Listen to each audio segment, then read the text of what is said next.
Hello and welcome back once again to the HR Social Hour Half Hour Podcast. This is episode 42. John and Wendy talk to Mollie Lombardi. I'm your host, John. And I'm Wendy. How's it going, John? Happy Thanksgiving. Happy Thanksgiving, yes. We are recording well before that time. This show is going to land or drop, as the kids say, on Thanksgiving Thursday. Wow, we have a lot to be thankful for this year, Wendy. Yes, we do. As I kind of look back, this has been a tremendous adventure over the last 8 or 9 months, and lots of wonderful things have happened for us personally and professionally and everywhere in between. And so I would start by, obviously I'm very thankful for having you as my co-host and partner in crime in this adventure, and I just can't thank all the guests that have taken part and the folks that take part in the chat. And we'll be talking more about thankfulness and reflecting on that in the chat this weekend.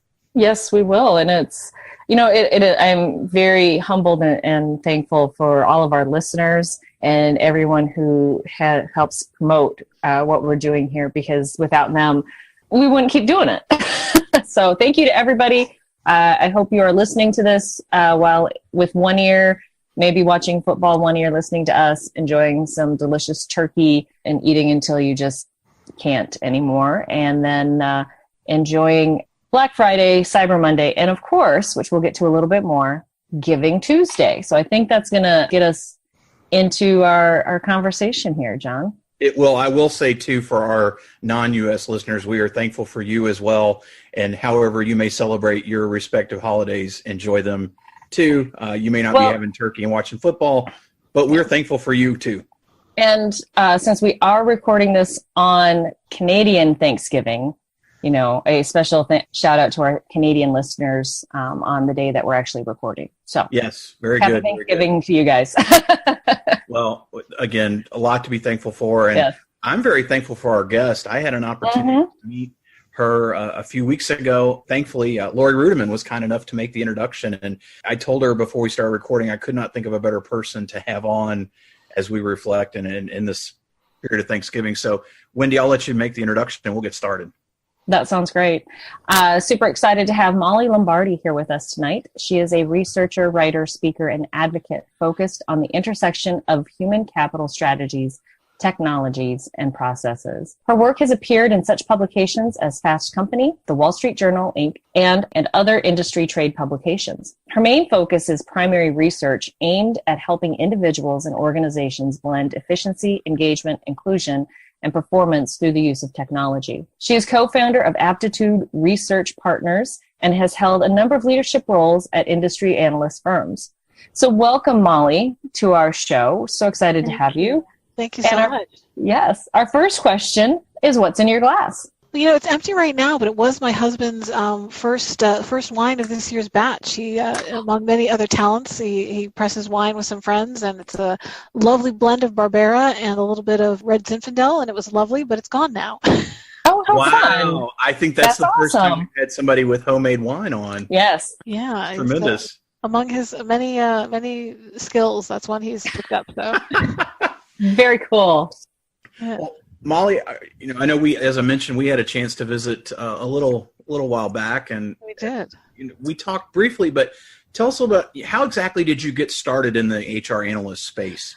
Yeah, well, as I told you, I had a really classic background for a research analyst in human capital management. I have a Bachelor of Fine Arts in Theatrical Stage Management from Boston University, which is the classic background for any sort of research. Absolutely. Yeah.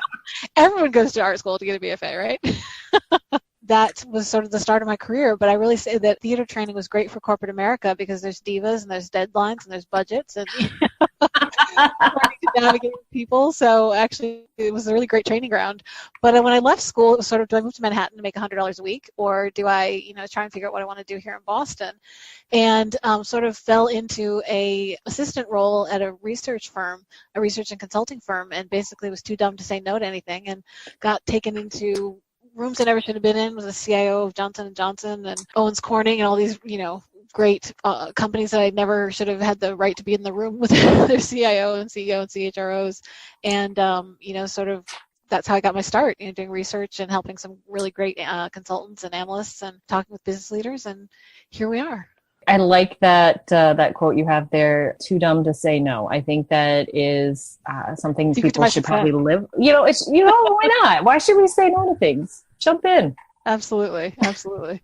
Mollie, what is the next major focus that you see for your client base? Sure. Well, I've been on sort of this hobby horse lately about the ability to sort of have radical transparency around what skills are worth at a time and a place at a level of competency. So how do we get really good at saying, this is what you know how to do, this is what that's worth in our environment, and being able to be transparent about that for reasons of pay equity, for letting people make decisions, for having honest conversations about, hey, your pay might not go up and to the right if you're not able to continue to build skills. So I think there's going to be a shift towards this ability to have sort of this radical transparency, and I think it's going to allow us to cast a wider net for talent within our organizations if we do it right, to cross lines of gender and racial and ability, physical ability. That's my dream, that if we can get really good with the data around what skills are worth at a time and a place, we can really, open up what we define jobs and work as going forward. But I was raised by hippies, so it may not happen that way, but my hope is we'll aim for that and we'll get somewhere close. Mollie, I had spent some time on your blog and we're reading some of your tech posts, and it's interesting. I come from a musical background, teaching background, and you mentioned coming out with a BFA and how does that apply.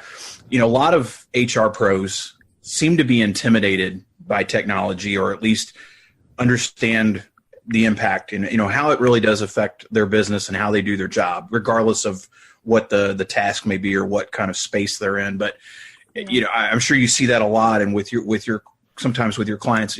What advice have you given or do you give to those individuals to get comfortable? I mean, let's face it, we all know we're going to continue to see those shifts, and we know AI is upon us, and in many places it's there. But where do you see it, and how do you address it and help people with that when it comes up? Yeah, I mean, honestly, I say jump in.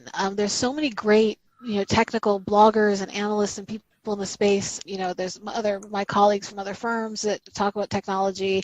There's so many resources out there.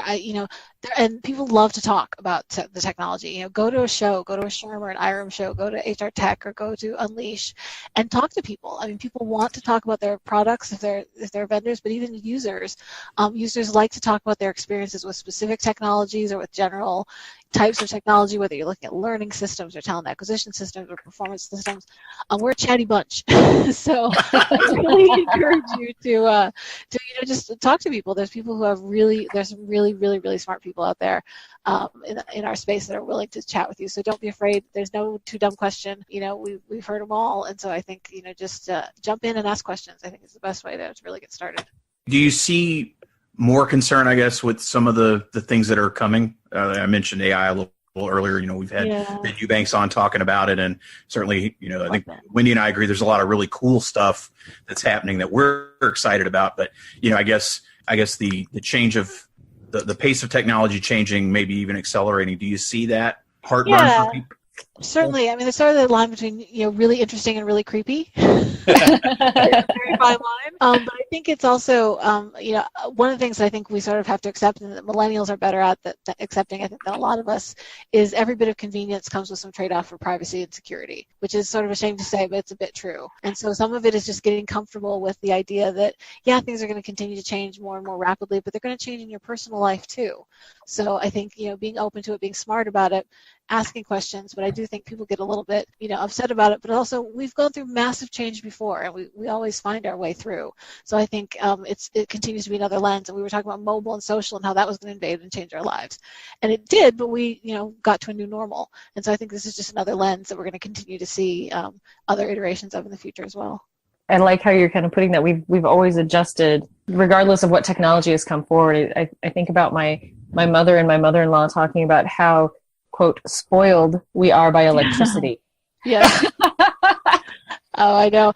It's amazing. My great-grandmother, whom I'm named for, when I think about the changes that happened in the 110 years that she was born, she's gone now, but when I think about my namesake and the 110 years since that time, it's like, she was riding around in horse-drawn carriages, right? And look at where right. Yeah, we're spoiled, and how can we get along with electricity? Like, I don't want to know. The Wi-Fi dims, and I'm like, cranky. Right. Well, Mollie, since it is Thanksgiving, And we have Giving Tuesday coming up right around the corner. Yeah. I want to talk a little bit about HR Gives Back.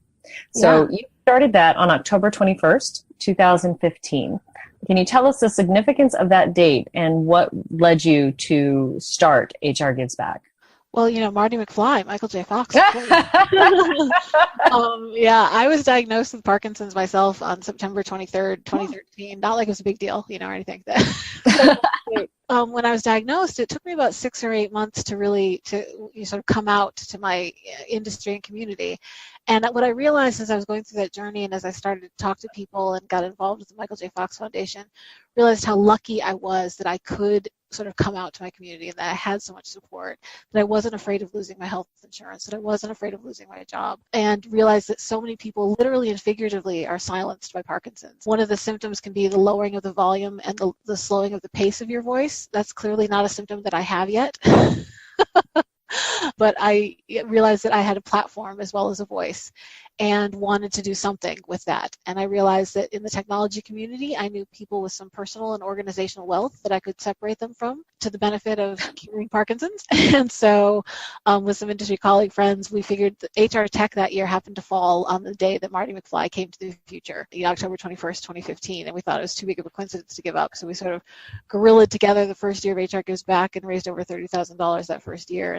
And the adventure was born.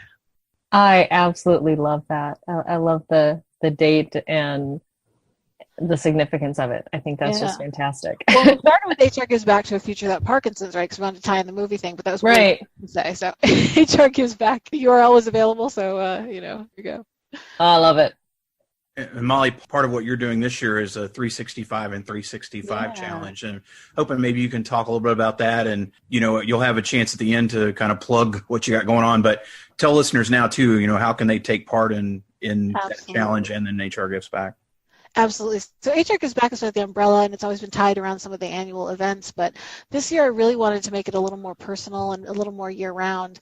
This is the 5th anniversary of my diagnosis this September, and so not quite celebrate, but mark the occasion. Wanted to do something a little more meaningful, and so I launched this campaign to walk, bike, drag my carcass 365 miles over 365 days. And along the way, I'm going to be, when I travel to shows or when I meet with people, I'm doing the Mile with Mollie interviews. So, we'll take a walk or we'll take a bike ride and chat with people about their jobs and about their work experience to kind of tie in my two worlds. And I'm raising money along the way. I'm looking for people to donate. I'm suggesting a donation of $47 because that's what the cost would be of my drugs if I didn't have insurance. So really looking to donate a year of my, treatment to help cure Parkinson's disease. And my brother, amazingly, has also stepped in, and he's doing 1,000 miles in 365 days. Oh, wow. Yeah, so we're both out there doing our thing, and it was he totally surprised me with that idea. And actually, it turns out to be the distance between the Arch in St. Louis, where he lives, and Faneuil Hall in Boston, where I live. So he started at the Arch, and he's going to finish here. Obviously, it's not continuous, but next year. So people can donate to support him or support me. We'll give you all the information at the end. But yeah, I really wanted to make it a little more of a personal journey this year, and I'm blogging at the hrgivesback.org website about my journey, both sort of philosophical as well as so sharing this year with everybody to raise awareness and funds. I love that. That's just awesome. So yeah, it's a gift. Yeah, let's put out the challenge. Come on, listeners, be sure to donate. You said $47. And we'll take 47 cents. We'll take whatever you can do. But we're suggesting a donation of Suggesting $47 to the 365 and 365. Let's see what we can do. I love it. Happy to be a part of that.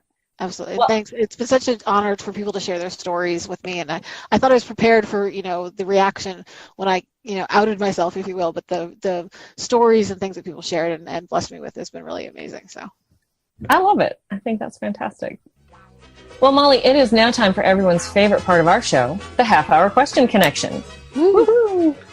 All right. So first off, how has networking helped you in your career, and what's been really effective for you as far as networking? I feel like I'm a terrible networker. Everybody says that.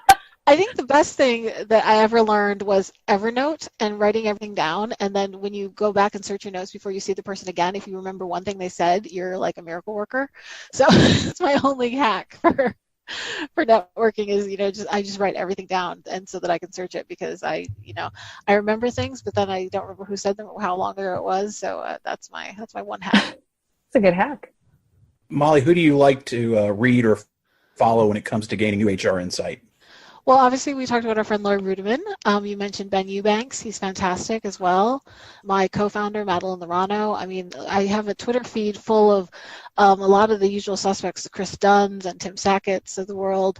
And I really have tried to put together a roster of people on my Twitter that sort of feeds me the serendipity of things that come across all these people's desks, so sort of using them as my curators to find out things that are interesting. So I think if you go to my followers list or following list, I think you'll find a bunch of people, but I try and keep my ear to the ground for both end users that are really smart, people who work for vendors that are really smart, and other sort of thought leaders and thinkers out there. And sometimes you have to just sort of let the feed wash over you and things pop out at you, but I use that to kind of keep my ear to the ground. Molly, what's your favorite movie? I have to say Almost Famous. It's just one of my favorites of all time. I love Cameron Crowe. I think he's an amazing director, and It's All Happening is one of my favorite things to say ever.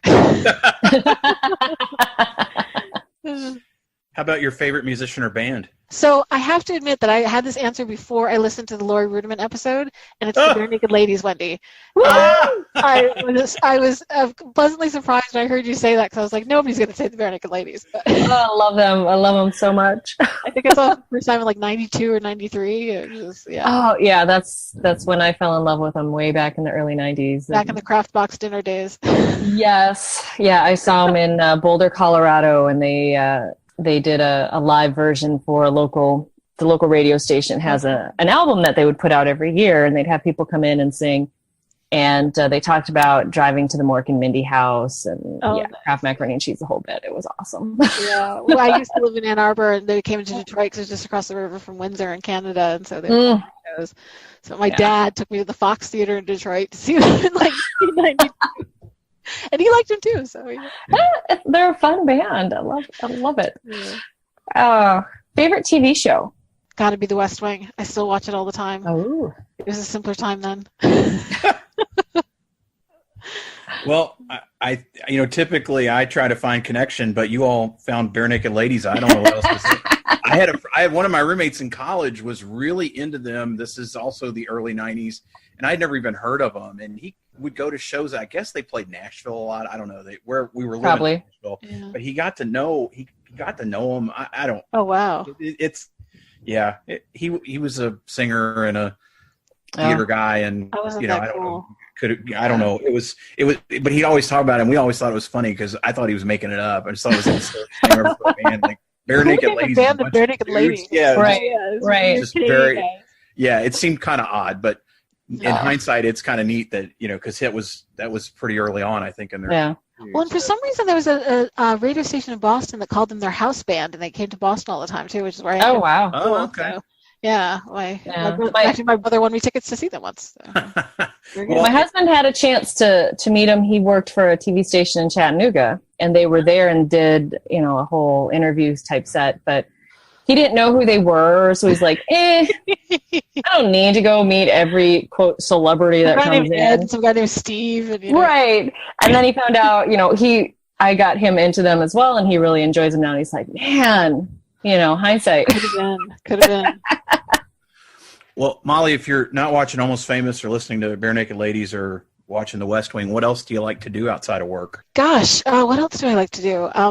My husband and I have lots of hobbies. We I don't ski anymore, but I drive to the mountain and make chili. That works too. Enjoy the winter, as well as the summer. We enjoy the ocean, so it's a great part about being in New England. We have both of those, and used to be a crazy dog lady. We lost our dog last year, but still a little bit of a crazy dog lady when it comes to animal rescue and things like that, and mostly just kind of keeping up with the rest of life. We have an old house that's always got a project going, so keeps us busy.